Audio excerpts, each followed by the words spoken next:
Hi all, welcome to our channel turning PSC. നമ്മൾ ഇന്ന് നോക്കാനായിട്ട് പോകുന്നത് 10th ലെവലിലെ പ്രിലിംസിലും 3 ഫേസിലും ചോദിച്ച കോൺസ്റ്റിറ്റ്യൂഷൻ്റെയും സയൻസിൻ്റെയും മേഖലയിൽ നിന്നൊന്ന് ക്വസ്റ്റ്യൻസ് ആണ്. നമ്മൾ കഴിഞ്ഞ ക്ലാസ്സിൽ ഹിസ്റ്ററിയും അതോടൊപ്പം ജിയോഗ്രഫിയുമായി ബന്ധപ്പെട്ട ക്വസ്റ്റ്യൻസ് ചെയ്തിരുന്നു. ഇനി നമ്മൾ നോക്കാനായിട്ട് പോകുന്ന കോൺസ്റ്റിറ്റ്യൂഷനും അതിൻ്റെ കൂട്ടത്തിൽ സയൻസും കൂടെയാണ് നോക്കുന്നത്. ഓക്കെ, അപ്പോൾ നമുക്ക് സ്റ്റാർട്ട് ചെയ്യാം. ആദ്യത്തെ ചോദ്യം, ഇന്ത്യൻ ഭരണഘടനയിലെ മൗലിക അവകാശങ്ങളും അതുമായി ബന്ധപ്പെട്ട വകുപ്പുകളും ചുവടെ തന്നിരിക്കുന്നു. ചേരുംപടി ചേർക്കാനാണ് പറഞ്ഞിരിക്കുന്നത്. ഏതാണ് ഉത്തരമെന്ന് പറയുന്നത്? ഓപ്ഷൻ എ ആണ്. സ്വാതന്ത്ര്യത്തിനുള്ള അവകാശം എന്ന് പറയുന്നത് ഏതു തൊട്ട് ഏതുവരെയുള്ള ആർട്ടിക്കിളാണ്? 19 മുതൽ 22 വരെയുള്ള വകുപ്പുകളാണ് സ്വാതന്ത്ര്യത്തിനുള്ള അവകാശത്തെ കുറിച്ച് പറയുന്നത്. സമത്വത്തിനുള്ള അവകാശമാണ് 14 മുതൽ 18 വരെയുള്ള വകുപ്പുകളിൽ പറയുന്നത്. 14 മുതൽ 18 വരെയുള്ള വകുപ്പുകളിൽ പറയുന്നത് സമത്വത്തിനുള്ള അവകാശമാണ്. മതസ്വാതന്ത്ര്യത്തിനുള്ള അവകാശമാണ് 25 മുതൽ 28 വരെ. 25 മുതൽ 28 വരെ എന്ന് പറയുന്നത് മതസ്വാതന്ത്ര്യത്തിനുള്ള അവകാശമാണ്. ചൂഷണത്തിനെതിരെയുള്ള അവകാശം എന്ന് പറയുന്നത് 23ഉം 24ഉമാണ്. 23ഉം 24ഉം പരാമർശിക്കുന്നത് ചൂഷണത്തിനെതിരെയുള്ള അവകാശത്തെ പറ്റിയാണ്. ഓക്കെ, സ്വാതന്ത്ര്യത്തിനുള്ള അവകാശം എന്ന് പറയുന്നത് 19 മുതൽ 22 വരെയുള്ള വകുപ്പും സമത്വത്തിനുള്ള അവകാശം എന്ന് പറയുന്നത് 14 മുതൽ 18 വരെയും മതസ്വാതന്ത്ര്യത്തിനുള്ള അവകാശം എന്ന് പറയുന്നത് 25 മുതൽ 28 വരെയും ചൂഷണത്തിനെതിരെയുള്ള അവകാശം എന്ന് പറയുന്നത് 23ഉം 24ഉമാണ്. അടുത്തത്, ഇന്ത്യയുടെ ദേശീയ പതാക രൂപകൽപ്പന ചെയ്തത് ആരാണ്? ഇന്ത്യയുടെ ദേശീയ പതാക രൂപകൽപ്പന ചെയ്തത് പിംഗലി വെങ്കയ്യാണ്. എപ്പോഴും ചോദിക്കുന്ന ക്വസ്റ്റ്യൻ ആണ് അല്ലേ? ഇന്ത്യയുടെ ദേശീയ പതാക രൂപകൽപ്പന ചെയ്തത് പിംഗലി വെങ്കയ്യ. ചുവടെ തന്നിരിക്കുന്നവയിൽ ഇന്ത്യൻ ഭരണഘടനയിൽ നിലവിലുള്ള മൗലിക കർത്തവ്യങ്ങളിൽ ഉൾപ്പെടുന്നവ ഏതെല്ലാം? ചുവടെ തന്നിരിക്കുന്നതിൽ ഇന്ത്യൻ ഭരണഘടനയിൽ നിലവിലുള്ള മൗലിക കർത്തവ്യങ്ങളിൽ ഉൾപ്പെടുന്നവയാണ് ചോദിച്ചിരിക്കുന്നത്. ഏതാണ്? ഓപ്ഷൻ ഡി ഇതെല്ലാം ഉണ്ട്. ദേശീയ പതാകയും ദേശീയ ഗാനത്തെയും ആദരിക്കുക, ഇന്ത്യയുടെ പരമാധികാരം, ഐക്യം, സമഗ്രത എന്നിവയെ മുറുകെ പിടിക്കുകയും സംരക്ഷിക്കുകയും ചെയ്യുക, ശാസ്ത്രവികാസം, മാനവിക പുരോഗതി, മാനവികത എന്നിവയുടെ വികാസം സംബന്ധിക്കുന്ന പ്രവർത്തനങ്ങൾ നടപ്പിലാക്കുക. ഇതെല്ലാം എന്താണ്? മൗലിക കർത്തവ്യങ്ങളിൽ ഉൾപ്പെടുന്ന വിഷയങ്ങളാണ്. ഓക്കെ, ദേശീയ പതാകയും ദേശീയ ഗാനത്തെയും ആദരിക്കുക, ഇന്ത്യയുടെ പരമാധികാരം, ഐക്യം, സമഗ്രത എന്നിവയെ മുറുകെ പിടിക്കുകയും സംരക്ഷിക്കുകയും ചെയ്യുക, ശാസ്ത്രവികാസം, മാനവിക പുരോഗതി, മാനവികത എന്നിവയുടെ വികാസം സംബന്ധിക്കുന്ന പ്രവർത്തനങ്ങൾ നടപ്പിലാക്കുക. ഓക്കെ, അടുത്തത്, ദേശീയ മനുഷ്യാവകാശ കമ്മീഷൻ ചെയർമാനെ നിയമിക്കുന്നത് ആരാണ്? ദേശീയ മനുഷ്യാവകാശ കമ്മീഷൻ ചെയർമാനെ നിയമിക്കുന്നത് ആരാണ്? ഓപ്ഷൻ എ രാഷ്ട്രപതിയാണ് അല്ലെ. പ്രസിഡന്റ് ആണ് ദേശീയ മനുഷ്യാവകാശ കമ്മീഷൻ ചെയർമാനെ നിയമിക്കുന്നത്. താഴെ പറയുന്നവയിൽ വിവരാവകാശ നിയമവുമായി ബന്ധപ്പെട്ട ശരിയായ പ്രസ്താവന. വിവരാവകാശ നിയമവുമായി ശരിയായതാണ് ചോദിക്കുന്നത്. ഏതാണ്? ഓപ്ഷൻ സി ആണ്. 1ഉം 2ഉമാണ് ഇവിടെ ശരിയായിട്ട് കൊടുത്തിരിക്കുന്നത്. 2005 വിവരാവകാശ നിയമം അനുസരിച്ച് നിലവിൽ വന്നതാണ് വിവരാവകാശ കമ്മീഷൻ എന്ന് പറയുന്നത്. ശരിയാണല്ലേ? 2005 വിവരാവകാശ നിയമം അനുസരിച്ചിട്ടാണ് വിവരാവകാശം നിലവിൽ വന്നത്. വിവരാവകാശ കമ്മീഷൻ നിലവിൽ വന്നത് എന്നാണ്? 2005 ഒക്ടോബർ 12 അല്ലെ. ആ ഡേറ്റും കൂടെ ഒന്ന് പഠിച്ചു വയ്ക്കുക. 2005 ഒക്ടോബർ 12. ഓക്കെ, ഇന്ത്യയുടെ മുഖ്യ വിവരാവകാശ കമ്മീഷണറെ നിയമിക്കുന്നത് ആരാണ്? രാഷ്ട്രപതിയാണ്. ഇന്ത്യയുടെ മുഖ്യ വിവരാവകാശ കമ്മീഷണറെ നിയമിക്കുന്നത് രാഷ്ട്രപതിയാണ്. ഓക്കെ, അടുത്തത്, ഇന്ത്യയിൽ ഭാഷാടിസ്ഥാനത്തിൽ നിലവിൽ വന്ന ആദ്യത്തെ സംസ്ഥാനം ഏതാണ്? ഇപ്പോഴും ചോദിക്കുന്നതാണല്ലേ. ഏതാണ്? ആന്ധ്രയാണ് അല്ലെ. ആന്ധ്രാപ്രദേശാണ് ഇന്ത്യയിലെ ഭാഷാടിസ്ഥാനത്തിൽ നിലവിൽ വന്ന ആദ്യത്തെ സംസ്ഥാനം എന്ന് പറയുന്നത്. ഇന്ത്യയുടെ ആദ്യത്തെ മുഖ്യ തിരഞ്ഞെടുപ്പ് കമ്മീഷണർ ആരെന്ന് പറയുന്നത്? Option B Sukumar Sen. Repeated ആണ്. ഇന്ത്യയുടെ ആദ്യത്തെ മുഖ്യ വിവരാവകാശ കമ്മീഷണറുടെ പേരാണ് സുകുമാർ സെൻ. അന്യായമായി തടങ്കലിൽ വെച്ചിരിക്കുന്ന ഒരു വ്യക്തിയെ ഹാജരാക്കുന്നതിനായി സുപ്രീം കോടതി പുറപ്പെടുവിക്കുന്ന റിട്ടാണ് ഏതെന്ന് പറയുന്നത്? Habeas corpus. ഇമ്പോർട്ടൻ്റ് ആണ് ഹേബിയസ് കോർപ്പസ്. അന്യായമായി തടങ്കലിൽ വെച്ചിരിക്കുന്ന ഒരു വ്യക്തിയെ ഹാജരാക്കുന്നതിനായി സുപ്രീം കോടതി പുറപ്പെടുവിക്കുന്ന റിട്ടാണ് ഹേബിയസ് കോർപ്പസ് എന്ന് പറയുന്നത്. ഇപ്പം റിട്ട് പുറപ്പെടുവിക്കാൻ അധികാരമുള്ളത് ആർക്കാണ്? സുപ്രീം കോടതിക്കും ഹൈക്കോടതിക്കുമാണ്. സുപ്രീം കോടതി റിട്ട് പുറപ്പെടുവിക്കുന്ന ആർട്ടിക്കിളാണ് ആർട്ടിക്കിൾ 32 എന്ന് പറയുന്നത്.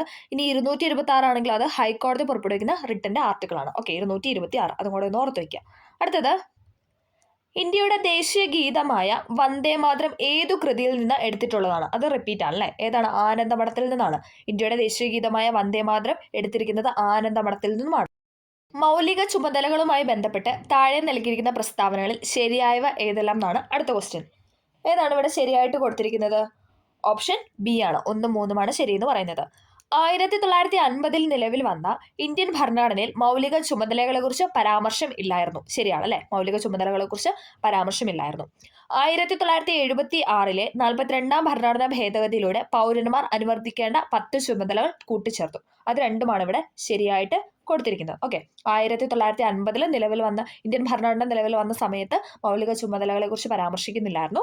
പിന്നെ എന്താണ് 42 ഭേദഗതി 1976 42 ഭരണഘടനാ ഭേദഗതിയിലൂടെയാണ് പൗരന്മാർ അനുവർത്തിക്കേണ്ട 10 ചുമതലകൾ ഇന്ത്യൻ ഭരണഘടനയിൽ കൂട്ടിച്ചേർത്തത്. ഓക്കെ, ഇന്ത്യയുടെ ദേശീയ ഗീതവുമായി ബന്ധപ്പെട്ട് താഴെ തന്നിരിക്കുന്നത് ശരിയായവ ഏതെല്ലാം? റിപ്പീറ്റ് ചെയ്യുന്നല്ലേ, കഴിഞ്ഞ ഫസ്റ്റ് ഫേസിലുണ്ടായിരുന്നു, ദെൻ സെക്കൻഡ് ഫേസിലും അത് തന്നെ ചോദിച്ചിട്ടുണ്ട്. ഓക്കെ, ശരിയായവയാണ് ചോദിച്ചിരിക്കുന്നത്. ഏതാണ് ഇവിടെ ശരിയായിട്ട് കൊടുത്തിരിക്കുന്ന? ഓപ്ഷൻ ഡി ആണ്, 1ഉം 3ഉം. ബങ്കിം ചന്ദ്ര ചാറ്റർജിയാണ് ദേശീയ ഗീതം എഴുതിയത്. ബങ്കിം ചന്ദ്ര ചാറ്റർജിയാണ് ദേശീയ ഗീതം എഴുതിയത്. ദേശീയ ഗാനത്തിനൊപ്പം തുല്യ പദവിയാണ് ദേശീയ ഗീതത്തിലും ഉള്ളത്. അത് ശരിയാണ്. ഹിന്ദി ഭാഷയിലാണെന്ന് പറയുന്നത് തെറ്റാണ്, ബംഗാളി ഭാഷയിലാണ്. ഓക്കെ, ബങ്കിം ചന്ദ്ര ചാറ്റർജിയാണ് എഴുതിയത്. ദേശീയ ഗാനത്തിനൊപ്പം തുല്യ പദവിയാണ് ദേശീയ ഗീതത്തിലും ഉള്ളത്. ഓക്കെ, ഇന്ത്യൻ ഭരണഘടന ഇത് അംഗീകരിച്ചത്, ദേശീയ ഗാനവും ദേശീയ ഗീതവും അംഗീകരിച്ച 1950 ജനുവരി 24 ഓക്കെ, 24 ആ ഡേറ്റും കൂടെ ഒന്ന് ഓർത്തിരിക്കുക. ജനുവരി 24 ദേശീയ ഗാനവും ദേശീയ ഗീതവും ഇന്ത്യൻ ഭരണഘടന അംഗീകരിച്ചത്. അടുത്തത് ദേശീയ മനുഷ്യാവകാശ കമ്മീഷനെ കുറിച്ച് ശരിയായവ. റിപ്പീറ്റ് അല്ലേ, ദേശീയ മനുഷ്യാവകാശ കമ്മീഷനെ കുറിച്ച് ശരിയായവയാണ് ചോദിച്ചിരിക്കുന്നത്. ഏതാണ് ശരിയായിട്ട് കൊടുത്തിരിക്കുന്നത്? ഓപ്ഷൻ ബി ആണ്, 1, 2, 4. 1993 protection of human right act പ്രകാരമാണ് ദേശീയ മനുഷ്യാവകാശ കമ്മീഷൻ നിലവിൽ വന്നതെന്ന് പറഞ്ഞാൽ അത് ശരിയാണ്. 1993 protection of human right act പ്രകാരമാണ് ദേശീയ മനുഷ്യാവകാശ കമ്മീഷൻ നിലവിൽ വന്നത്. ആദ്യ ചെയർമാൻ ജസ്റ്റിസ് രംഗനാഥ മിശ്രയായിരുന്നു. ശരിയാണ് അല്ലേ, ആദ്യത്തെ ചെയർമാൻ എന്ന് പറയുന്നത് ജസ്റ്റിസ് രംഗനാഥ മിശ്രയാണ്. 1993 ഡിസംബർ 10 എന്ന് പറയുന്നത് കമ്മീഷൻ നിലവിൽ വന്നു എന്ന് പറയുന്നത് അത് തെറ്റാണ്. 1993 ഒക്ടോബർ 12 നിലവിൽ വന്നത്. ഓക്കെ, അത് ഇവിടെ തെറ്റായിട്ടാണ് കൊടുത്തിരിക്കുന്നത്. അടുത്തത് ചെയർമാന്റെ കാലാവധി 3 വർഷം അല്ലെങ്കിൽ 70 വയസ്സ്. അത് ശരിയാണ്. ഓക്കെ, ചെയർമാന്റെ കാലാവധി എന്ന് പറയുന്നത് 3 വർഷം അല്ലെങ്കിൽ 70 വയസ്സ്. Okay, 1993 protection of human right act പ്രകാരമാണ് ദേശീയ മനുഷ്യാവകാശ കമ്മീഷൻ നിലവിൽ വന്നത്. ആദ്യത്തെ ചെയർമാൻ എന്ന് പറയുന്നത് ജസ്റ്റിസ് രംഗനാഥ മിശ്രയാണ്. ചെയർമാന്റെ കാലാവധി 3 വർഷം അല്ലെങ്കിൽ 70 വയസ്സാണ്. 2024 കേരള പ്രഭ പുരസ്കാരത്തിന് അർഹരായവരാണ് ആരെല്ലാം? ഓപ്ഷൻ സി എസ് സോമനാഥും ഭുവനേശ്വരിയും. 2024 കേരള പ്രഭ പുരസ്കാരത്തിന് അർഹരായവരാണ്. ഇന്ത്യൻ ഭരണഘടന 25 മുതൽ 28 വരെയുള്ള വകുപ്പുകളിൽ ഉറപ്പ് നൽകുന്ന മതസ്വാതന്ത്ര്യത്തിൽ പെടാത്തത് ഏതാണെന്നാണ് ചോദിക്കുന്നത്. റിപ്പീറ്റ് ആണ് അല്ലേ, ഏതാണ്? ഓപ്ഷൻ ഡി ആണ്, 4ാമത്തെ സ്റ്റേറ്റ്മെന്റ് ആണ്. ഓക്കെ, ഇഷ്ടമുള്ള മതം സ്വീകരിക്കുന്നതിനും പ്രചരിപ്പിക്കുന്നതിനുള്ള അവകാശമുണ്ട്. അത് ശരിയാണല്ലേ, നമുക്ക് ഏത് മതത്തിൽ വേണമെങ്കിലും ചേരാൻ അല്ലെങ്കിൽ ഏത് മതം സ്വീകരിക്കുന്നത് നമ്മുടെ അവകാശമാണ്. ഓക്കെ, ഇഷ്ടമുള്ള മതം സ്വീകരിക്കുന്നതിനും അത് പ്രചരിപ്പിക്കുന്നതിനുള്ള അവകാശമുണ്ട്. മതസ്ഥാപനങ്ങൾ ഉണ്ടാക്കാനും സ്ഥാവര ജംഗമ സ്വത്തുക്കൾ ആർജിക്കാനുമുള്ള അവകാശമുണ്ട്. ഗവൺമെന്റിന്റെ ഉടമസ്ഥതയിലും ധനസഹായത്തിലും പ്രവർത്തിക്കുന്ന വിദ്യാഭ്യാസ സ്ഥാപനങ്ങളിൽ മതബോധനം നടത്തുന്നത് നിരോധിക്കുന്നു. ഗവൺമെന്റ് റിലേറ്റീവുള്ള സ്കൂൾ അല്ലെങ്കിൽ കോളേജ് അവിടെ എന്താണ്, അവിടെ ഒന്നും മതബോധനം നടത്താൻ പാടില്ല. അതെന്ന് പറയുന്നത് തെറ്റാണ്, അത് നിരോധിച്ചിരിക്കുന്ന കാര്യമാണ്. പക്ഷെ ഇഷ്ടമുള്ള മതം സ്വീകരിക്കുന്നതിനും പ്രചരിപ്പിക്കുന്നതിനുമുള്ള അവകാശമുണ്ട്. മതസ്ഥാപനങ്ങൾ ഉണ്ടാക്കാനും സ്ഥാവര ജംഗമ സ്വത്തുക്കൾ ആർജിക്കാനുമുള്ള അവകാശം ഉണ്ട്. ഓക്കെ, 2024 ബ്രിക്സ് സമ്മേളനം നടന്നത് എവിടെ? നമ്മൾ കഴിഞ്ഞ ക്ലാസ്സിൽ പറഞ്ഞായിരുന്നു. ഏതാണ്? റഷ്യയാണ് അല്ലേ, റഷ്യയാണ്. റഷ്യയിലെ കസാനിലാണ് 2024 ബ്രിക്സ് സമ്മേളനം നടന്നത്. വിവരാവകാശ കമ്മീഷനുമായി ബന്ധപ്പെട്ട വസ്തുതകളിൽ ശരിയായവയാണ് ചോദിച്ചിരിക്കുന്നത്. ഏതാണ് ഇവിടെ ശരിയായിട്ട് കൊടുത്തിരിക്കുന്നത്? ഓപ്ഷൻ സി ആണ്, 1, 2, 3. ഇത് 3ഉം ശരിയാണ്. വിവരാവകാശ പ്രസ്ഥാനത്തിന്റെ പ്രവർത്തനങ്ങൾക്ക് തുടക്കം കുറിച്ചത് രാജസ്ഥാനിലാണ്. ശരിയാണ് അല്ലെ, രാജസ്ഥാനിലാണ് വിവരാവകാശ പ്രസ്ഥാനത്തിന്റെ പ്രവർത്തനങ്ങൾക്ക് തുടക്കം കുറിച്ചത്. മസ്ദൂർ കിസാൻ ശക്തി സംഘാതൻ എന്ന സംഘടനയാണ് നേതൃത്വം നൽകിയത്. മസ്ദൂർ കിസാൻ ശക്തി സംഘാതനാണ് ഈ സംഘടനയ്ക്ക്, അതായത് വിവരാവകാശ കമ്മീഷന് നേതൃത്വം നൽകിയത്. 2005 ഒക്ടോബർ 12 നിലവിൽ വന്നത്. ശരിയാണ് അല്ലെ, 2005 ഒക്ടോബർ 12 വിവരാവകാശ കമ്മീഷൻ നിലവിൽ വന്നത്. 2024 ഉപതെരഞ്ഞെടുപ്പ് നടക്കുന്ന നിയമസഭാ മണ്ഡലങ്ങൾ ഏതെല്ലാം എന്നാണ് ചോദിക്കുന്നത്. ഏതെല്ലാം? ഓപ്ഷൻ ഡി പാലക്കാട് ചേലക്കരയായിരുന്നു. പാലക്കാട് ചേലക്കരയാണ് 2024 ഉപതെരഞ്ഞെടുപ്പ് നടന്ന നിയമസഭാ മണ്ഡലം എന്ന് പറയുന്നത്. താഴെ പറയുന്നവയിൽ ഇന്ത്യൻ ഭരണഘടനയിൽ നിലവിലുള്ള മൗലിക അവകാശങ്ങളുടെ പട്ടികയിൽ ഉൾപ്പെടാത്തത് ഏതാണെന്നാണ് ചോദിച്ചിരിക്കുന്നത്. ഏതാണ്? ഓപ്ഷൻ ബി ആണ്, സ്വകാര്യ സ്വത്തിനുള്ള അവകാശം. അത് തെറ്റാണ് അല്ലെ. ചൂഷണത്തിനെതിരെയുള്ള അവകാശം, മതസ്വാതന്ത്ര്യത്തിനുള്ള അവകാശം, സ്വാതന്ത്ര്യത്തിനുള്ള അവകാശം എന്നൊക്കെ പറയുന്നത് ഇന്ത്യൻ ഭരണഘടനയിൽ നിലവിലുള്ള മൗലിക അവകാശങ്ങളുടെ പട്ടികയിൽ ഉൾപ്പെടുന്നതാണ്. സ്വകാര്യ സ്വത്തിനുള്ള അവകാശം എന്ന് പറയുന്നത് ഇപ്പോൾ നിയമ അവകാശമാണ്. ആർട്ടിക്കിൾ 300A സ്വത്തിനെ കുറിച്ചുള്ള ഇത് പറയുന്നത്. ഓക്കെ, അടുത്തത് ഇന്ത്യൻ ഭരണഘടനയിൽ മൗലിക കടമകൾ എന്ന ആശയം ഉൾപ്പെടുത്തിയത് ഏത് രാജ്യത്തിന്റെ ഭരണഘടനയിൽ നിന്നുമാണ്? മൗലിക കടമകൾ എന്ന് പറഞ്ഞാൽ ഏതാണ്? ഓപ്ഷൻ എ സോവിയറ്റ് യൂണിയൻ അഥവാ റഷ്യയിൽ നിന്നാണ്. മൗലിക അവകാശം എന്ന് പറഞ്ഞാൽ അത് അമേരിക്കയിൽ നിന്നാണ്. ഓക്കെ, അത് രണ്ടും മാറിപ്പോകാതെ പഠിക്കാം. മൗലിക കടമകൾ എന്ന് പറയുന്നത് സോവിയറ്റ് യൂണിയൻ അഥവാ റഷ്യ, മൗലിക അവകാശം എന്ന് പറയുന്നത് അമേരിക്കയിൽ നിന്നുമാണ്. അടുത്തത്, ഇന്ത്യയിലെ മുഖ്യ വിവരാവകാശ കമ്മീഷണറെ നിയമിക്കുന്നത് ആരാണ്? ഇന്ത്യയിലെ മുഖ്യ വിവരാവകാശ കമ്മീഷണറെ നിയമിക്കുന്നത് രാഷ്ട്രപതിയാണ്. താഴെ പറയുന്നതിൽ ദേശീയ മനുഷ്യാവകാശ കമ്മീഷനുമായി ബന്ധപ്പെട്ട ശരിയായ പ്രസ്താവന ഏതെല്ലാം എന്നാണ് ചോദിച്ചിരിക്കുന്നത്. ഏതാണ് ഇവിടെ ശരിയായിട്ട് കൊടുത്തിരിക്കുന്നത്? ഓപ്ഷൻ സി 1, 3 ഓക്കെ, 1, 3 ശരി. 1993 protection of human right act അനുസരിച്ചാണ് ദേശീയ മനുഷ്യാവകാശ കമ്മീഷൻ നിലവിൽ വന്നത്. റിപ്പീറ്റ് ചെയ്ത അതേ ക്വസ്റ്റൻ അല്ലേ? ഓക്കെ. ദേശീയ മനുഷ്യാവകാശ കമ്മീഷന്റെ ആസ്ഥാനം ന്യൂഡൽഹിയാണ്. രണ്ടും ശരിയാണ്. 1993 protection of human right act അനുസരിച്ചിട്ടാണ് ദേശീയ മനുഷ്യാവകാശ കമ്മീഷൻ നിലവിൽ വന്നത്. എന്താ നിലവിൽ വന്നത്? 1993 ഒക്ടോബർ 12. ഓക്കെ. ദേശീയ മനുഷ്യാവകാശ കമ്മീഷന്റെ ആസ്ഥാനം എന്ന് പറയുന്നത് ന്യൂഡൽഹിയാണ്. ഇന്ത്യൻ ഭരണഘടനയിലെ ചില വകുപ്പുകളും അവയുടെ വിവരണവും നൽകിയിരിക്കുന്നു. ചേരുംപടി ചേർക്കാനാണ് പറഞ്ഞിരിക്കുന്നത്. വകുപ്പും അതിന്റെ വിവരണവും. ഉത്തരം എന്ന് പറയുന്നത് ഓപ്ഷൻ എ ആണ്. തൊട്ടുകൂടായ്മ നിർത്തലാക്കൽ എന്ന് പറയുന്ന ആർട്ടിക്കിളാണ് ആർട്ടിക്കിൾ 17. തൊട്ടുകൂടായ്മ നിർത്തലാക്കൽ ആർട്ടിക്കിൾ 17. ജീവന്റെയും വ്യക്തി സ്വാതന്ത്ര്യത്തിന്റെയും സംരക്ഷണമാണ് ആർട്ടിക്കിൾ 21. ജീവന്റെയും വ്യക്തി സ്വാതന്ത്ര്യത്തിന്റെയും സംരക്ഷണമാണ് ആർട്ടിക്കിൾ 21. വിദ്യാഭ്യാസത്തിനുള്ള അവകാശമാണ് 21A എന്ന് പറയുന്നത്. 21A എന്ന് പറയുന്നത് വിദ്യാഭ്യാസത്തിനുള്ള അവകാശമാണ്. ഇന്ത്യൻ ഭരണഘടനയുടെ ഹൃദയവും ആത്മാവും ഏതാണ്? ആർട്ടിക്കിൾ 32 അല്ലെ? അങ്ങനെ വിശേഷിപ്പിച്ചാണ് ഡോക്ടർ BR അംബേദ്കർ വിശേഷിപ്പിച്ചതാണ് ഇന്ത്യൻ ഭരണഘടനയുടെ ഹൃദയവും ആത്മാവും ആർട്ടിക്കിൾ 32. ഓക്കെ. തൊട്ടുകൂടായ്മ നിർത്തലാക്കൽ ആർട്ടിക്കിൾ 17. ജീവന്റെയും വ്യക്തി സ്വാതന്ത്ര്യത്തിന്റെയും സംരക്ഷണം വകുപ്പ് 21. വിദ്യാഭ്യാസത്തിനുള്ള അവകാശം എന്ന് പറയുന്നത് ആർട്ടിക്കിൾ 21A. ഇന്ത്യൻ ഭരണഘടനയുടെ ഹൃദയവും ആത്മാവും എന്ന് പറയുന്നത് ആർട്ടിക്കിൾ 32. ഇന്ത്യയിൽ ഭാഷാടിസ്ഥാനത്തിൽ സംസ്ഥാനങ്ങൾ രൂപീകരിക്കുന്നതിനായി നിയോഗിക്കപ്പെട്ട സംസ്ഥാന പുനഃസംഘടനാ കമ്മീഷന്റെ അധ്യക്ഷനായിരുന്നു ആര്? ഫസൽ അലി അല്ലെ? കമ്മീഷന്റെ അധ്യക്ഷനാണ് ഫസൽ അലി എന്ന് പറയുന്നത്. അതിലെ മലയാളി അംഗമാണ് സർദാർ KM പണിക്കർ എന്ന് പറയുന്നത്. Okay. Fazal Ali, HN Kunzru, Sardar KM പണിക്കരായിരുന്നു സംസ്ഥാന പുനഃസംഘടനാ കമ്മീഷനിലെ അംഗങ്ങൾ എന്ന് പറയുന്നത്. അതിലെ അധ്യക്ഷനാണ് ഫസൽ അലി എന്ന് പറയുന്നത്. ഓക്കെ. പൊതു സ്വഭാവമുള്ള കൃത്യനിർവഹണത്തിൽ ഏർപ്പെട്ടിട്ടുള്ളവർ നിയമപരമായി നിർവഹിക്കേണ്ട ഒരു കടമ നിറവേറ്റുന്നതിൽ വീഴ്ച വരുത്തിയാൽ തങ്ങളുടെ കർത്തവ്യം നിയമാനുസരണം നിർവഹിക്കണമെന്ന് ആജ്ഞാപിച്ചുകൊണ്ട് സുപ്രീം കോടതി പുറപ്പെടുവിക്കുന്ന റിട്ടാണ് ഏത്? Option B mandamus. പൊതു സ്വഭാവമുള്ള കൃത്യനിർവഹണത്തിൽ ഏർപ്പെട്ടിട്ടുള്ളവർ നിയമപരമായി നിർവഹിക്കേണ്ട ഒരു കടമ നിറവേറ്റുന്നതിൽ വീഴ്ച വരുത്തിയാൽ തങ്ങളുടെ കർത്തവ്യം നിയമാനുസരണം നിർവഹിക്കണമെന്ന് ആജ്ഞാപിച്ചുകൊണ്ട് സുപ്രീം കോടതി പുറപ്പെടുവിക്കുന്ന റിട്ടാണ് ഏത്? മാൻഡമസ്. ഇന്ത്യയുടെ ദേശീയ ഗീതം രചിച്ചത് ആരാണ്? ദേശീയ ഗീതം രചിച്ചത് ബങ്കിം ചന്ദ്ര ചാറ്റർജിയാണ്. ദേശീയ ഗീതം ബങ്കിം ചന്ദ്ര ചാറ്റർജി. ഇന്ത്യൻ ഭരണഘടനയുടെ 8ാം പട്ടിക അനുസരിച്ച് നിലവിലുള്ള ഔദ്യോഗിക ഭാഷകളുടെ എണ്ണം എന്ന് പറയുന്നത് എത്രയാണ്? 22. ഇന്ത്യൻ ഭരണഘടനയുടെ 8ാം പട്ടിക അനുസരിച്ച് നിലവിലുള്ള ഔദ്യോഗിക ഭാഷകളുടെ എണ്ണം 22.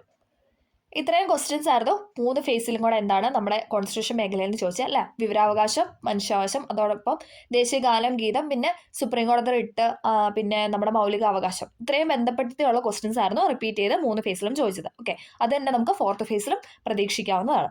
ഇനി നമ്മൾ പറയാനായിട്ട് പോകുന്നത് 3 ഫേസിലും സയൻസ് മേഖലയിൽ നിന്ന് വന്ന ക്വസ്റ്റ്യൻസ് ആണ്. ഓക്കെ.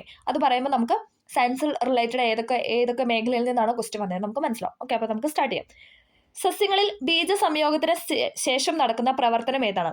സസ്യങ്ങളിൽ ബീജസംയോഗത്തിന് ശേഷം നടക്കുന്ന പ്രവർത്തനമാണ് ഏത്? ഓപ്ഷൻ എ ഓവ്യൂൾ വിത്താകുന്നു എന്ന് പറയുന്നത്. സസ്യങ്ങളിൽ ബീജസംയോഗത്തിന് ശേഷം നടക്കുന്ന പ്രവർത്തനമാണ് ഓവ്യൂൾ വിത്താകുന്നു. എക്സിറ്റു കൺസർവേഷന് ഉദാഹരണമാണ് ഏത്? Option C botanical garden. Ex situ കൺസർവേഷന് ഉദാഹരണമാണ് ബൊട്ടാണിക്കൽ ഗാർഡൻ. ഗ്രന്ഥി കോശങ്ങളിൽ കൂടുതലായി കാണപ്പെടുന്ന കോശാംഗം തിരഞ്ഞെടുക്കാനാണ് പറഞ്ഞിരുന്നത്.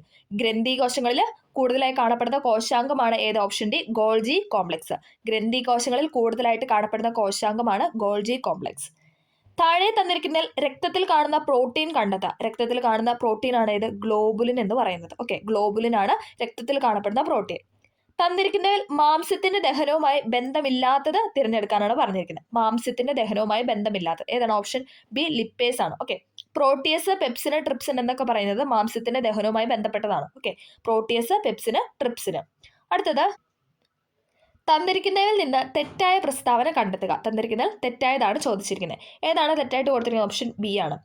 വൃക്കയിൽ ജലത്തിന്റെ പുനരാകിരണത്തിലൂടെ വാസോപ്രസിൻ ശരീരത്തിലെ ജലത്തിന്റെ അളവ് ക്രമീകരിക്കുന്നു. വൃക്കയിലെ ജലത്തിന്റെ പുനരാകിരണത്തിലൂടെ വാസോപ്രസിൻ ശരീരത്തിലെ ജലത്തിന്റെ അളവ് ക്രമീകരിക്കുന്നു. മഴക്കാലത്തും തണുപ്പ് കാലത്തും വാസോപ്രസിന്റെ ഉൽപാദനം കുറവായിരിക്കും. മഴക്കാലത്തും തണുപ്പ് കാലത്തും എന്താണ്? വാസോപ്രസിന്റെ ഉൽപാദനം കുറവായിരിക്കും.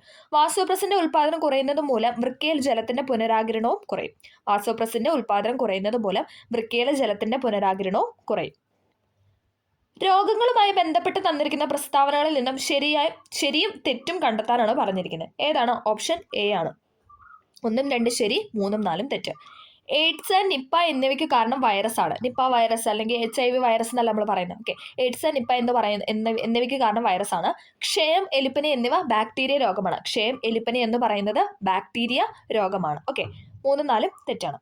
അടുത്തത് ക്യൂണിക്കൾച്ചർ താഴെ തന്നിരിക്കുന്നതിൽ ഏതുമായി ബന്ധപ്പെട്ടിരിക്കുന്നു? ക്യൂണിക്കൾച്ചർ എന്ന് പറയുന്നത് മുയൽ വളർത്തലുമായിട്ട് ബന്ധപ്പെട്ടാണ്. നമ്മൾ പഠിച്ചറിയാം ക്യൂട്ട് മുയൽ അല്ലേ? ഓക്കെ, ക്യൂണിക്കൾച്ചർ എന്ന് പറയുന്നത് മുയലുമായിട്ട് ബന്ധപ്പെടും, മുയൽ വളർത്തലുമായി ബന്ധപ്പെട്ടതാണ്. കൈക്കുഴ, കാൽക്കുഴ എന്നിവിടങ്ങളിൽ കാണപ്പെടുന്ന അസ്ഥിസന്ധിയാണ് ഏതെന്ന് പറയുന്നത്? ഓപ്ഷൻ ഡി, തെന്നി നീങ്ങുന്ന സന്ധി. കൈക്കുഴ, കാൽക്കുഴ എന്നിവിടങ്ങളിൽ കാണപ്പെടുന്ന അസ്ഥിസന്ധിയാണ് തെന്നി നീങ്ങുന്ന സന്ധി. സിനാപ്സുമായി ബന്ധപ്പെട്ട ശരിയായ പ്രസ്താവന തിരഞ്ഞെടുക്കാനാണ് പറഞ്ഞിരിക്കുന്നത്. സിനാപ്സുമായി ബന്ധപ്പെട്ടത് ഏതാണ്? ഉത്തരം എന്ന് പറയുന്നത് ഓപ്ഷൻ ബി ആണ്. ഓപ്ഷൻ ബി, 2, 3 ആണ് ശരി എന്ന് പറയുന്നത്. പേശീകോശത്തിനും ന്യൂറോണിനും ഇടയിലാണ് സിനാപ്സ് കാണപ്പെടുന്നത്. പേശീകോശത്തിനും ന്യൂറോണിനും ഇടയിൽ കാണപ്പെടുന്നു. 2 ന്യൂറോണുകൾക്കിടയിൽ കാണപ്പെടുന്നു. അത് രണ്ടുമാണ് ഇവിടെ ശരിയായിട്ട് കൊടുത്തിരിക്കുന്നത്. അടുത്തത് ഇലക്ട്രോനെഗറ്റിവിറ്റി ഏറ്റവും കൂടിയ മൂലകമാണ് ഏത്? Option C, fluorine. ഇലക്ട്രോനെഗറ്റിവിറ്റി ഏറ്റവും കൂടിയ മൂലകമാണ് ഫ്ലൂറിൻ. സ്ഥിരകാന്തങ്ങൾ നിർമ്മിക്കാൻ ഉപയോഗിക്കുന്ന അലോയി സ്റ്റീലാണ് ഏത്? Option B, alnico. റിപ്പീറ്റ് ചെയ്യുന്ന ക്വസ്റ്റൻ ആണ് ഇതൊക്കെ. സ്ഥിരകാന്തങ്ങൾ നിർമ്മിക്കാൻ ഉപയോഗിക്കുന്ന അലോയി സ്റ്റീലാണ് അൽനിക്കോ. താഴെ തന്നിരിക്കുന്ന തെർമോപ്ലാസ്റ്റിക് അല്ലാത്തത് ഏതാണ്? തെർമോപ്ലാസ്റ്റിക് അല്ലാത്തതെന്ന് പറഞ്ഞാൽ ഏതാണ്? ഓപ്ഷൻ സി, ബേക്കലൈറ്റ് ആണ്. അത് തെർമോസെറ്റിംഗ് പ്ലാസ്റ്റിക് ആണ്. Okay, polythene, polyvinyl chloride, nylon എന്നൊക്കെ പറയുന്നത് തെർമോപ്ലാസ്റ്റിക് ആണ്. ഓക്കെ, അത് ചൂടാക്കി വികസിക്കും, അത് തണുക്കുമ്പോൾ എന്താണ്? അത് നോർമൽ പഴയപടി ആവും. പക്ഷെ അതേസമയം ബേക്കലൈറ്റ് എന്ന് പറയുന്നത് തെർമോസെറ്റിംഗ് ആണ്. അത് ചൂടായി ആ ഒരു ഇതിൽ വന്നു കഴിഞ്ഞാൽ പിന്നെ അത് ബാക്ക് ടു നോർമൽ ആവത്തില്ല. ഓക്കെ, അടുത്തത് പ്രോട്ടോണിന് ആ പേര് നൽകിയ ശാസ്ത്രജ്ഞനാണ് ആര്? Option A, Ernest Rutherford. പ്രോട്ടോണിന് പേര് നൽകിയത് ഏണസ്റ്റ് റൂദർഫോർഡ് ആണ്. LPGയിലെ മുഖ്യ ഘടകമാണ് ഏതെന്ന് പറയുന്നത്? Option B, butane. LPGയിലെ മുഖ്യ ഘടകമാണ് ബ്യൂട്ടേൻ. പ്രവേഗമാറ്റത്തിന്റെ നിരക്ക് എന്ന് പറയുന്നത് ഓപ്ഷൻ ഡി, ത്വരണമാണ്. പ്രവേഗമാറ്റത്തിന്റെ നിരക്ക് ത്വരണമാണ്. ബലത്തിന്റെ യൂണിറ്റ് ആണ് ഏതെന്ന് പറയുന്നത്? Option B, Newton. ബലത്തിന്റെ യൂണിറ്റ് ആണ് ന്യൂട്ടൺ. ഇതെല്ലാം റിപ്പീറ്റ് ചെയ്യുന്ന ക്വസ്റ്റൻ ആണ്. ഓക്കെ, ഒരു വസ്തുവിന് അതിന്റെ ചലനം കൊണ്ട് ലഭ്യമാകുന്ന ഊർജ്ജമാണ് ഏതെന്ന് പറയുന്നത്? ഗതികോർജ്ജം. ഒരു വസ്തുവിന് അതിന്റെ ചലനം കൊണ്ട് ലഭ്യമാകുന്ന ഊർജ്ജമാണ് ഗതികോർജ്ജം. താഴെ തന്നിരിക്കുന്ന ഗ്രീൻ എനർജി അല്ലാത്തത് ഏതാണ്? ഗ്രീൻ എനർജി അല്ലാത്തത് ഓപ്ഷൻ സി, അറ്റോമിക് റിയാക്ടർ ആണ്. അതെന്ന് പറയുന്നത് ഒരു ബ്രൗൺ എനർജിയാണ്. ഓക്കെ, സൗരോർജ്ജം, കാറ്റിൽ നിന്നുള്ള ഊർജ്ജം, ഹൈഡ്രോ ഇലക്ട്രിക് പവർ എന്നൊക്കെ പറയുന്നത് ഗ്രീൻ എനർജിയാണ്. കടലിന്റെ ആഴം അളക്കുന്നതിനുള്ള ഉപകരണമാണ് സോണാർ. ഇതിൽ ഉപയോഗിച്ചിരിക്കുന്ന തരംഗമാണ് ചോദിച്ചിരിക്കുന്നത്. ഏതാണ്? ഓപ്ഷൻ എ, അൾട്രാസോണിക് ആണ്. അൾട്രാസോണിക് തരംഗമാണ് സോണാറിൽ ഉപയോഗിച്ചിരിക്കുന്നത്. ജീവമണ്ഡലത്തിലെ ജൈവ സമ്പന്നത സൂചിപ്പിക്കുന്ന ജൈവ വൈവിധ്യം എന്ന പദം ആദ്യമായി ഉപയോഗിച്ചത് ആരാണെന്നാണ് ചോദിക്കുന്നത്. ആരാണ്? Option C, Walter G Rosan ആണ്. ജീവമണ്ഡലത്തിലെ ജൈവ സമ്പന്നത സൂചിപ്പിക്കുന്ന ജൈവ വൈവിധ്യം എന്ന പദം ആദ്യമായിട്ട് ഉപയോഗിച്ചത് വാൾട്ടർ ജി റോസൻ ആണ്. അമ്മയുടെയും ഗർഭസ്ഥ ശിശുവിന്റെയും രക്തം കൂടിക്കലരാതെയുള്ള പദാർത്ഥ വിനിമയത്തിന് സഹായിക്കുന്ന ഭാഗമാണ് ഏത്? Option A, placenta. അമ്മയുടെയും ഗർഭസ്ഥ ശിശുവിന്റെയും രക്തം കൂടിക്കലരാതെയുള്ള പദാർത്ഥ വിനിമയത്തിന് സഹായിക്കുന്ന ഭാഗമാണ് പ്ലാസന്റ. കോശഭിത്തിയുടെ എല്ലാ ഭാഗത്തും ഒരേപോലെ കട്ടി കൂടിയ തരം കോശങ്ങൾ ചേർന്ന കല അറിയപ്പെടുന്നതാണ് ഓപ്ഷൻ ഡി, സ്ക്ലീറൻ കൈമ. കോശഭിത്തിയുടെ എല്ലാ ഭാഗത്തും ഒരേപോലെ കട്ടി കൂടിയ തരം കോശങ്ങൾ ചേർന്ന കലയാണ് സ്ക്ലീറൻ കൈമ എന്ന് പറയുന്നത്. ചെറുകുടലിനകത്തെ പോഷക ആഗിരണത്തിനുള്ള പ്രതല വിസ്തീർണം അനേകം മടങ്ങ് വർദ്ധിപ്പിക്കാൻ സഹായിക്കുന്ന ഭാഗമാണ് ഏത്? Option B, വില്ലസുകൾ. ചെറുകുടലിനകത്തെ പോഷക ആഗിരണത്തിലുള്ള പ്രതല വിസ്തീർണം അനേകം മടങ്ങ് വർദ്ധിപ്പിക്കാൻ സഹായിക്കുന്ന ഭാഗമാണ് വില്ലസ്. വൃക്കയിലേക്ക് രക്തം കൊണ്ടുവരുന്ന കുഴലാണ് ഏതെന്ന് പറയുന്നത്? Option C, വൃക്കാധമനി. വൃക്കയിലേക്ക് രക്തം കൊണ്ടുവരുന്ന കുഴലാണ് വൃക്കാധമനി എന്ന് പറയുന്നത്. വൃക്കയിലേക്ക് രക്തം കൊണ്ടുവരുന്നത് വൃക്കാധമനി. നേത്രവൈകല്യങ്ങളുമായി ബന്ധപ്പെട്ട ശരിയായ പ്രസ്താവനയാണ് ചോദിച്ചിരിക്കുന്നത്. ഏതാണ്? ഓപ്ഷൻ ബി ആണ്. 3, 4 ആണ് ശരി. കണ്ണിനുള്ളിൽ മർദ്ദം കൂടുന്ന അവസ്ഥയാണ് ഗ്ലോക്കോമ എന്ന് പറയുന്നത്. കണ്ണിനുള്ളിൽ മർദ്ദം കൂടുന്ന അവസ്ഥയാണ് ഗ്ലോക്കോമ എന്ന് പറയുന്നത്. കണ്ണിലെ ലെൻസ് അധാര്യമാകുന്ന അവസ്ഥയാണ് തിമിരം എന്ന് പറയുന്നത്. കണ്ണിലെ ലെൻസ് അധാര്യമാകുന്ന അവസ്ഥയാണ് തിമിരം. ന്യൂക്ലിയസ് ഇല്ലാത്ത ഏകകോശ ജീവികളിൽ ഉൾപ്പെടുന്ന വിഭാഗമാണ് ഏതെന്ന് പറയുന്നത്? ഓപ്ഷൻ സി, മൊനീറ എന്ന് പറയുന്നത്. ന്യൂക്ലിയസ് ഇല്ലാത്ത ഏകകോശ ജീവികളിൽ ഉൾപ്പെടുന്ന വിഭാഗമാണ് മൊനീറ. ഭീമാകാരത്വം ഏത് ഹോർമോണിന്റെ ഏറ്റക്കുറിച്ചിലുമായി ബന്ധപ്പെട്ട അവസ്ഥയാണെന്ന് ചോദിച്ചാൽ ഏതാണ്? Option D, സൊമാറ്റോട്രോപ്പിനാണ്. സൊമാറ്റോട്രോപ്പിനാണ്. ഭീമാകാരത്വം ഏത് ഹോർമോണിന്റെ ഏറ്റക്കുറിച്ചിലുമായി ബന്ധപ്പെട്ട അവസ്ഥയാണെന്ന് ചോദിച്ചാൽ സൊമാറ്റോട്രോപ്പിൻ. കോശശ്വസനവുമായി ബന്ധപ്പെട്ട് ശരിയായ പ്രസ്താവന കണ്ടെത്താനാണ് പറഞ്ഞിരിക്കുന്നത്. ശരിയായതാണ് ചോദിച്ചിരിക്കുന്നത്. ഓപ്ഷൻ ഡി ആണ്, നാലാമത്തെയാണ് ശരി എന്ന് പറയുന്നത്. ഓക്കെ, ഗ്ലൈക്കോളിസിൽ ഗ്ലൂക്കോസ് പൈറൂവിക് ആസിഡായിട്ട് മാറുന്നു. ഗ്ലൂക്കോസ് പൈറൂവിക് ആസിഡായിട്ട് മാറുന്നു എന്ന് പറയുന്നതാണ് ശരിയായിട്ടുള്ളത്. വിട്രിയസ് ദ്രവം മനുഷ്യ ശരീരത്തിലെ ഏത് അവയവത്തിലാണ് കാണുന്നത്? വിട്രിയസ് ദ്രവം കാണപ്പെടുന്നത് കണ്ണിലാണ്. ഓക്കെ, കണ്ണിന്റെ അകത്ത് കാണപ്പെടുന്ന ദ്രവമാണ് വിട്രിയസ് ദ്രവം എന്ന് പറയുന്നത്. ജനറേറ്ററിൽ നടക്കുന്ന ഊർജ്ജ പരിവർത്തനമാണ് ഏത്? ഓപ്ഷൻ എ യാന്ത്രികോർജ്ജം വൈദ്യുതോർജ്ജം ആവുന്നു എന്ന് പറയുന്നത്. യാന്ത്രികോർജ്ജം വൈദ്യുതോർജ്ജം ആവുന്നു പറയുന്നതാണ് ജനറേറ്ററിൽ നടക്കുന്ന ഊർജ്ജ പരിവർത്തനം. ന്യൂക്ലിയർ റിയാക്ടറിലെ ഇന്ധനമാണ് ഏതെന്ന് പറയുന്നത്? ഓപ്ഷൻ ബി സമ്പുഷ്ട യുറേനിയം. ഇമ്പോർട്ടൻ്റ് ആണ്. ന്യൂക്ലിയർ റിയാക്ടറിലെ ഇന്ധനമാണ് സമ്പുഷ്ട യുറേനിയം. വസ്തുവിന്റെ പ്രവേഗം ഇരട്ടിയായാൽ അതിന്റെ ഗതികോർജ്ജം എന്ത് മാറ്റമാണ് ചോദിക്കുന്നത്? ഏതാണ്? ഓപ്ഷൻ ഡി 4 മടങ്ങാകും. വസ്തുവിന്റെ പ്രവേഗം ഇരട്ടിയായാൽ ഗതികോർജ്ജം 4 മടങ്ങാകും. കൂട്ടത്തിൽ പെടാത്തതാണ് ചോദിച്ചിരിക്കുന്നത്. ഏതാണ്? Option C വേഗമാണ്. അന്തരീക്ഷമർദ്ദം അളക്കാൻ ഉപയോഗിക്കുന്ന ഉപകരണമാണ് ഏത്? Option B barometer. അന്തരീക്ഷമർദ്ദം അളക്കാൻ ഉപയോഗിക്കുന്ന ഉപകരണമാണ് ബാരോമീറ്റർ. ചില പ്രസ്താവനകൾ നൽകിയിരിക്കുന്നു. ഇവയിൽ ജെ തോംസണുമായി ബന്ധപ്പെടാത്ത പ്രസ്താവനയാണ് ചോദിച്ചിരിക്കുന്നത്. ഏതാണ്? ഓപ്ഷൻ ഡി ആണ്. ഓക്കെ, പ്ലം പുഡിംഗ് മാതൃക മുന്നോട്ട് വെച്ചു, ഇലക്ട്രോഡിനെ കണ്ടെത്തി, ഡിസ്ചാർജ് ട്യൂബ് പരീക്ഷണങ്ങൾ നടത്തി എന്നാണ് പറയുന്നത്. അത് മൂന്നുമാണ് ശരിയായിട്ടുള്ളത്. ന്യൂട്രോണിനെ കണ്ടെത്തി എന്ന് പറയുന്നത് തെറ്റാണ്. ഓക്കെ, ന്യൂട്രോണിനെ കണ്ടെത്തി അത് തെറ്റാണ്. ഇലക്ട്രോണിനെ കണ്ടെത്തി എന്ന് പറയുന്നതാണ് ശരി. ഓക്കെ, പ്ലം പുഡിംഗ് മാതൃക മുന്നോട്ട് വെച്ചു, ഇലക്ട്രോണിനെ കണ്ടെത്തി, ഡിസ്ചാർജ് ട്യൂബ് പരീക്ഷണങ്ങൾ നടത്തി. റബ്ബറിന്റെ മോണോമർ ആണ് ഏതെന്ന് പറയുന്നത്? ഐസോപ്രീൻ എന്ന് പറയുന്നത്. റബ്ബറിന്റെ മോണോമർ ആണ് ഐസോപ്രീൻ. റേഡിയോ ആക്റ്റീവത കണ്ടെത്തിയത് ഹെൻറി ബെക്കുറൽ ആണ്. ലീച്ചിങ് എന്ന സാന്ദ്രണ രീതി ഉപയോഗിക്കുന്നത് ഏത് ലോഹത്തിന്റെ അയിരിനാണ്? ഏത് ലോഹത്തിന്റെ അയിരിനാണെന്ന് ചോദിച്ചാൽ ഏതാണ്? ഓപ്ഷൻ ഡി അലൂമിനിയമാണ് ലീച്ചിങ് പ്രോസസ്സ്. ഒരേ മാസ് നമ്പറും വ്യത്യസ്ത അറ്റോമിക് നമ്പറുമുള്ള ആറ്റങ്ങളാണ് ഏതെന്ന് പറയുന്ന? Option A isobar. ഒരേ മാസ് നമ്പറും വ്യത്യസ്ത അറ്റോമിക് നമ്പറുമുള്ള ആറ്റങ്ങളെയാണ് ഐസോബാർ എന്ന് പറയുന്നത്. വിറ്റാമിൻ എയുടെ ലഭ്യത കുറയുമ്പോൾ ഉണ്ടാകുന്ന രോഗമാണ് ഏതെന്ന് പറയുന്നത്? Option B നിശാന്തത. വിറ്റാമിൻ എയുടെ ലഭ്യത കുറയുന്നത് മൂലം ഉണ്ടാകുന്ന രോഗമാണ് നിശാന്തത. താഴെ പറയുന്ന ജീവിതശൈലി രോഗം അല്ലാത്തത് ഏതാണെന്നാണ് ചോദിക്കുന്നത്. ഏതാണ്? ഓപ്ഷൻ സി ഹീമോഫീലിയ ആണ്. പ്രമേഹം, ഫാറ്റി ലിവർ, പക്ഷാഘാതം എന്നൊക്കെ പറയുന്നത് ജീവിതശൈലി രോഗങ്ങളാണ്. നിശബ്ദ വസന്തം അഥവാ സൈലന്റ് സ്പ്രിംഗ് എന്ന പുസ്തകത്തിന്റെ രചയിതാവാണ് ആരെന്ന് പറഞ്ഞത്? Rachel Curzon. Option D Rachel Curzon ആണ്. നിശബ്ദ വസന്തം അഥവാ സൈലന്റ് സ്പ്രിംഗ് എന്ന പുസ്തകത്തിന്റെ രചയിതാവാണ് റേച്ചൽ കഴ്സൺ. മനുഷ്യ ശരീരത്തിലെ ഏറ്റവും കാഠിന്യമുള്ള പദാർത്ഥം ഏതാണ്? മനുഷ്യശരീരത്തിലെ ഏറ്റവും കാഠിന്യമുള്ള പദാർത്ഥമാണ് പല്ലിന്റെ ഇനാമൽ എന്ന് പറയുന്നത്. ഇനാമൽ. ഏതിനം ശ്വേത രക്താണുക്കളുടെ ജനിതക സംവിധാനം ഉപയോഗിച്ചാണ് എയ്ഡ്സിന് കാരണമായ HIV വൈറസ് പെരുകുന്നതെന്ന് ചോദിച്ചാൽ ഏതാണ്? ഓപ്ഷൻ സി ലിംഫോസൈറ്റ് ആണ്. ഏതിനം ശ്വേത രക്താണുക്കളുടെ ജനിതക സംവിധാനം ഉപയോഗിച്ചാണ് എയ്ഡ്സിന് കാരണമായ HIV വൈറസ് പെരുകുന്നതെന്ന് ചോദിച്ചാൽ ലിംഫോസൈറ്റ്. മനുഷ്യ ശരീരത്തിൽ യൂറിയയുടെ നിർമ്മാണം നടക്കുന്നത് എവിടെയാണ്? യൂറിയയുടെ നിർമ്മാണം നടക്കുന്നത് കരളിലാണ്. ഓക്കെ, യൂറിയയുടെ നിർമ്മാണം കരളിലാണ്. കേരള കാർഷിക സർവകലാശാല വികസിപ്പിച്ചെടുത്ത പാവലിന്റെ ഇനം ഏതാണെന്നാണ് ചോദിക്കുന്നത്. ഏതാണ്? Option D പ്രിയങ്കയാണ്. പാവലിന്റെ ഇനം പ്രിയങ്ക. അന്താരാഷ്ട്ര ചെറുധാന്യ വർഷമായി ആഘോഷിച്ച വർഷമാണ് ഏതെന്ന് പറയുന്നത്? Option C 2023. 24 ആഘോഷിച്ചത് ഒട്ടക വർഷമായിട്ടാണ്. ഓക്കെ, അതും കൂടെ ഒന്ന് ഓർത്തിരിക്കുക. പ്രവൃത്തി സംഭവിക്കുന്ന ചില സന്ദർഭങ്ങൾ നൽകിയിരിക്കുന്നു. അതിൽ ശരിയായതാണ് ഇവിടെ ചോദിച്ചിരിക്കുന്നത്. ഏതാണ്? ഓപ്ഷൻ സി ആണ് ശരി എന്ന് പറയുന്നത്. 2, 3 മാത്രമാണ് പ്രവൃത്തി പോസിറ്റീവായ സന്ദർഭങ്ങൾ എന്ന് പറയുന്നത്. തെങ്ങിൽ നിന്ന് തേങ്ങ താഴേക്ക് വീഴുമ്പോൾ ഭൂഗുരുത്വാകർഷണം ചെയ്ത പ്രവൃത്തി എന്ന് പറയുന്നത് പോസിറ്റീവാണ്. അത് ശരിയാണ് അല്ലേ? തെങ്ങിൽ നിന്ന് തേങ്ങ താഴേക്ക് വീഴുമ്പോൾ ഭൂഗുരുത്വാകർഷണം ചെയ്ത പ്രവൃത്തി എന്ന് പറയുന്നത് അത് പോസിറ്റീവാണ്. ഒരു കല്ല് മുകളിലേക്ക് എറിയുമ്പോൾ നാം പ്രയോഗിക്കുന്ന ബലം കല്ലിൽ ചെയ്യുന്ന പ്രവൃത്തി എന്ന് പറയുന്നത് പോസിറ്റീവാണ് അല്ലേ? നമ്മൾ കല്ല് മുകളിലോട്ട് ഇടുമ്പോൾ നമ്മളൊരു പ്രവൃത്തി അവിടെ ചെയ്തു, അതെന്ന് പറയുന്നത് പോസിറ്റീവാണ്. ആ കല്ല് നേരെ താഴേക്ക് പതിക്കുന്നു, അതെന്ന് പറയുന്നത് എന്താണ്? ഭൂഗുരുത്വാകർഷണം.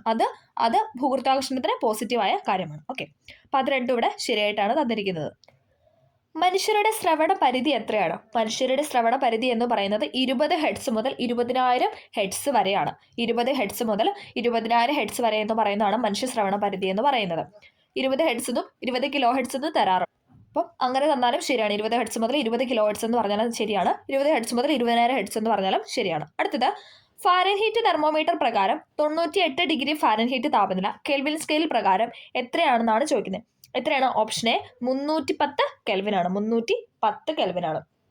ഫാരൻഹീറ്റ് തെർമോമീറ്റർ പ്രകാരം 98 ഡിഗ്രി ഫാരൻഹീറ്റ് താപനില കെൽവിൻ സ്കെയിൽ പ്രകാരം 310 കെൽവിനാണ്. ചലനവുമായി ബന്ധപ്പെട്ടിട്ടുള്ള ശരിയായ സമവാക്യം ഏതാണെന്ന് ചോദിച്ചാൽ ഏതാണ്? Option B, u square is equal to v square minus 2as എന്ന് പറയുന്നതാണ്. U square is equal to v square minus 2as എന്ന് പറയുന്നത് ചലനവുമായി ബന്ധപ്പെട്ടിട്ടുള്ള സമവാക്യമാണ്. ഒരു പെട്രോൾ കാറിൽ നടക്കുന്ന പ്രധാന ഊർജ്ജ പരിവർത്തനം തിരഞ്ഞെടുക്കാനാണ് പറഞ്ഞിരിക്കുന്നത്. പെട്രോൾ കാറിലാണ് ചോദിച്ചിരിക്കുന്നത്. ഏതാണ്? ഓപ്ഷൻ സി ആണ്. രാസോർജം ഗതികോർജമാവുന്നു. സൂര്യഗ്രഹണത്തിന് കാരണമാവുന്ന ശരിയായ ക്രമീകരണം കണ്ടെത്താനാണ് പറഞ്ഞിരിക്കുന്നത്. ഏതാണ്? ഭൂമിക്കും സൂര്യനുമിടയിൽ ചന്ദ്രൻ വരുന്നതാണ് സൂര്യഗ്രഹണം എന്ന് പറയുന്നത്. ഭൂമിക്കും സൂര്യനുമിടയിൽ ചന്ദ്രൻ വരുന്നതാണ് സൂര്യഗ്രഹണം. ഹൈഡ്രജന്റെ ഗുണങ്ങളുമായി ബന്ധപ്പെട്ട് ചില പ്രസ്താവനകൾ തന്നിരിക്കുന്നു. അതിൽ ശരിയായതാണ് ചോദിച്ചിരിക്കുന്നത്. ഏതാണ്? ഓപ്ഷൻ സി ആണ്. 2 മാത്രമാണ് ഇവിടെ തെറ്റായിട്ട് കൊടുത്തിരിക്കുന്നത്. ഹൈഡ്രജന് നിറമോ മണമോ ഇല്ല. ശരിയാണ് അല്ലെ? ഹൈഡ്രജന് നിറവുമില്ല, അതോടൊപ്പം മണവുമില്ല. ഹൈഡ്രജൻ ദ്വയാറ്റോമിക തന്മാത്രകളായിട്ടാണ് കാണപ്പെടുന്നത്. അത് രണ്ടുമാണ് ഇവിടെ ശരിയായിട്ട് കൊടുത്തിരിക്കുന്നത്. ഓക്കെ, ഹൈഡ്രജന് നിറമോ മണമോ ഇല്ല. ഹൈഡ്രജൻ ദ്വയാറ്റോമിക തന്മാത്രകളായിട്ടാണ് കാണപ്പെടുന്നത്. അടുത്തത്, തന്നിരിക്കുന്നതിൽ നിന്ന് ഐസോടോപ്പുകളുമായി ബന്ധപ്പെട്ട ശരിയായ പ്രസ്താവന കണ്ടെത്താനാണ് പറഞ്ഞിരിക്കുന്നത്. ഏതാണ്? ഓപ്ഷൻ ബി ആണ്. വ്യത്യസ്ത മാസ് നമ്പറും ഒരേ അറ്റോമിക നമ്പറുമുള്ള ഒരേ മൂലകത്തിന്റെ വ്യത്യസ്ത ആറ്റങ്ങളാണ് ഐസോടോപ്പ് എന്ന് പറയുന്നത്. എന്താണ്? വ്യത്യസ്ത മാസ് നമ്പറും ഒരേ അറ്റോമിക നമ്പറുമുള്ള ഒരേ മൂലകത്തിന്റെ വ്യത്യസ്ത ആറ്റങ്ങളാണ് ഐസോടോപ്പ് എന്ന് പറയുന്നത്. ഓക്കെ, അടുത്തത്, അറ്റോമിക സംഖ്യ 8 ആയ മൂലകമാണ് ഏത്? ഓക്സിജൻ അല്ലെ? O ആണ്. O അഥവാ ഓക്സിജൻ ആണ് അറ്റോമിക സംഖ്യ 8 ആയ മൂലകം എന്ന് പറയുന്നത്.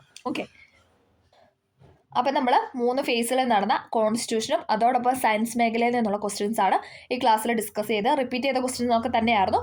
ചിലത് കുറച്ച് സ്റ്റേറ്റ്മെന്റ് രൂപേണ തന്നിട്ടുണ്ടായിരുന്നു. ഓക്കെ, അപ്പോൾ അത്രയായിരുന്നു നമ്മൾ ഈ ക്ലാസ്സിൽ നിന്ന് ഡിസ്കസ് ചെയ്തത്. എല്ലാവർക്കും വീഡിയോ ഹെൽപ്ഫുൾ ആയെന്ന് വിചാരിക്കുന്നു. ഹെൽപ്ഫുൾ ആയെങ്കിൽ തീർച്ചയായും ഒന്ന് ലൈക്ക് ചെയ്ത് സപ്പോർട്ട് ചെയ്യുക. Okay, thank